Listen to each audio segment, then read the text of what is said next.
You told me this was just a rough draft. Yes. And that we were going to run numbers and see. That's the reason you sit with the business manager. I'm Stuart, and I'm the owner of Your Car Haggler, and I want to be your car haggler.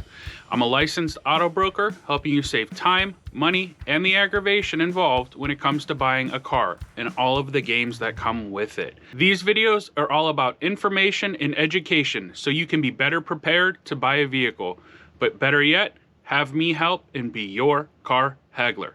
Let's go. That is not the reason you sit with the business manager. Sure, that's where the customer can tweak and configure things slightly and quickly, but the goal of a business manager is to get the customer approved for their loan, if needed, and to sell products, then move on to the next one. The back end, or where products are sold, accounts for massive profits for car dealerships. That's where a low or no profit deal can turn back into a higher profit deal by forcing the customer to sit for 90 minutes and hear about how they absolutely need a warranty that's marked up $2,000 and how that high interest rate is the best they're going to get. Sure, there may be a few dealerships out there structured where the finance manager is the one to finalize the payment and the down payment. But in this case, and in this dealership's case, that's not the case.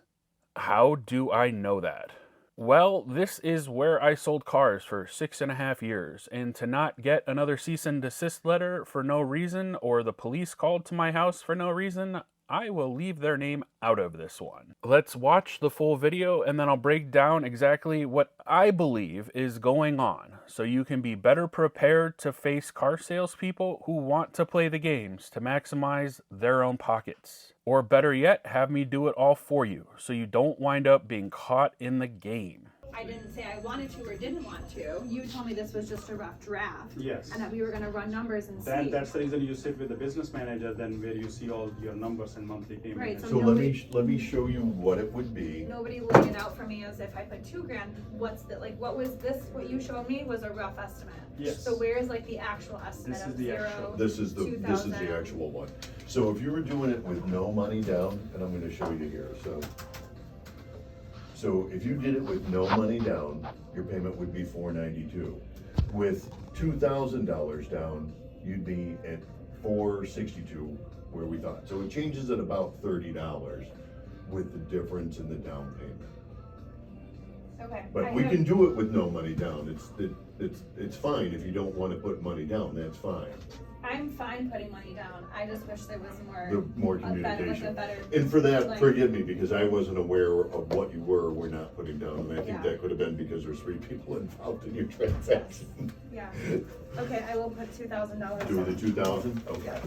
The business manager is on the left, the salesperson on the right, customer in the middle. It's interesting to me how people go along with what they are presented in real time versus taking a moment to go back to what they were initially told and taking another look at it to confirm. I am not making any accusations. I am only guessing based off of the same video you just watched and years of car sales experience. My guess is the salesperson very quickly went over numbers with the customer, got a yes for this sale without going over everything properly. Common among salespeople trying to move quick for high profit. He possibly neglected to show that he was using money down, or it was poorly written on the paper he was using. Trade information may also have been missing if items were written down on a sheet of paper, hoping that the trade would not get brought up if there was a trade involved, allowing the dealership to possibly give less for the trade than its actual value.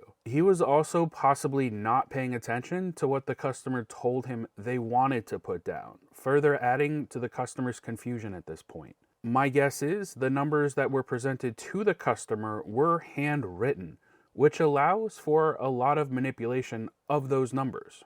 It's not as clean looking, and it gives the salesperson the ability to manipulate what is about to be presented to the customer. For instance, if I wanted to get the customer to commit to a higher payment than the sales manager gave me, I could easily hand write down a payment of $20 or $30 a month higher, which then gives me a buffer for negotiation with the customer. And if the customer agrees to what I show them, I now have money for back-end product, which salesperson typically get paid on. I believe when the video starts, the salesperson had brought the customer back into the business manager's office to have the business manager play bad cop, while the salesperson pretends he has no idea what's going on. A very common tactic for some salespeople. The salesperson likely asked to collect the down payment, and that's when this situation arose. The down payment doesn't ever appear to have been discussed by the salesperson with the customer, or by the finance manager either? Again, this is a guess, as both the customer and salesperson are standing, and the person recording wouldn't be in the room if the customer was currently in the middle of being talked to by the finance manager about these important details. Typically, when the salesperson presents numbers to the customer, it looks something like this. However, this is the bare minimum of information able to be presented in an official looking way. This is a screenshot of numbers I personally sent to a customer when I was selling cars. I've admitted to playing games myself when I sold cars, and that's why I know the games that still get played today. For this customer, I removed the sale price, trade info, interest rates, anything lending to the fact that I may or may not be playing games. But this also gives the illusion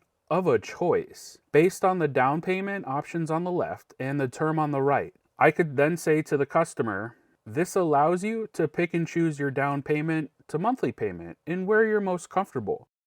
Which one works best for you? But never bringing up sale price or any other valuable information to the customer, all in the sake of profit. I believe in this situation, the salesperson had heard the customer say maybe 72 months and may or may not have heard any sort of down payment and just went with it, getting the customer to commit to the payment presented so that he could move on to another customer. I feel bad for this customer. They lost the game. They likely paid more for the car than they should have a higher interest rate than they should have, and the dealership was able to get $2,000 out of them without ever being told that the dealership was using $2,000 down in the beginning. Again, I do not know the whole story, and I am not accusing anyone of anything. I am only basing my guesses off of 6.5 years of selling vehicles beside this person and having witnessed particular instances which led me to believe this. Thanks for watching this video. I'm Stuart, and I want to be